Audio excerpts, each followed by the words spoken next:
नमस्कार friends, welcome to my channel. और आज हम देखेंगे कि संघीय शासन व्यवस्था क्या है और कौन से ऐसे फीचर्स हैं जिससे ये पता चल पाता है कि किसी देश में संघीय शासन व्यवस्था है या नहीं है। तो आज हम इन चीज़ों को देखेंगे। तो किसी भी देश में अगर दो तरह की सरकारें पाई जाती हैं, एक राज्य स्तर पे और एक केंद्र स्तर पे, तो ये पता चलता है कि वहाँ पे संघात्मक शासन व्यवस्था है।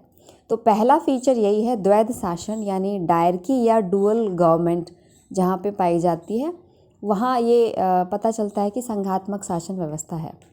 अब दो तरह की सरकारें हैं, राज्य में और केंद्र में, तो जो शक्तियाँ हैं वो भी विभाजित हो जाती हैं, क्योंकि सुचारू रूप से जब काम करना है और काम चलाना है, देश अच्छे से चलाना है, तो शक्तियों का विभाजन ज़रूरी हो जाता है। तो शक्ति विभाजन या डिस्ट्रीब्यूशन ऑफ पावर, ये सेकंड फीचर है जो कि संघात्मक शासन व्यवस्था में देखा जाता है।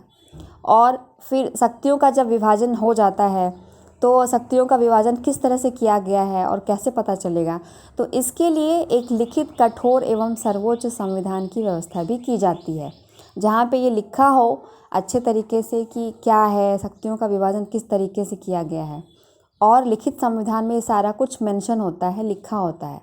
कठोर संविधान से मतलब ये है कि जब संविधान संशोधन की बात आती है, तो संविधान संशोधन का एक प्रोसीजर होता है, एक प्रोसेस होता है, उस तरीके से ही संशोधन किया जाएगा। जैसे हमारे संविधान में आर्टिकल 368 के अंदर संविधान संशोधन की प्रक्रिया दी गई है, तो ईजिली नहीं होगा, एक प्रॉपर प्रोसेस से होगा।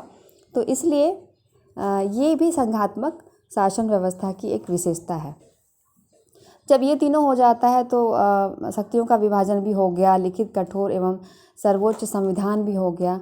तो अब बात आती है कि जब कोई डिस्प्यूट क्रिएट होगा राज्य और केंद्र के बीच में कि शक्तियों को लेकर या किसी अन्य चीज़ को लेकर, तो उसको कौन देखेगा, उसका अवलोकन और ये सब कौन करेगा, ऑब्जर्व कौन करेगा। तो उसके लिए स्वतंत्र न्यायालय है और उसकी व्यवस्था की जाती है। और न्यायालय के पास जुडिशियल रिव्यू का पावर होता है, यानी न्यायिक पुनरावलोकन। तो इसका क्या मतलब है?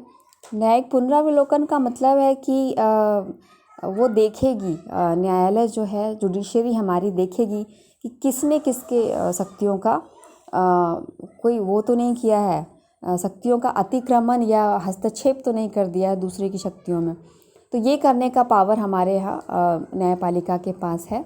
तो ये सारी विशेषताएं जो हैं संघात्मक शासन व्यवस्था के बारे में हम देख पाते हैं। तो आज के लिए इतना ही। नेक्स्ट क्लास में फिर कोई नए टॉपिक पे बात करेंगे। वीडियो पसंद आया हो तो लाइक करें, शेयर करें, सब्सक्राइब करें। Thank you.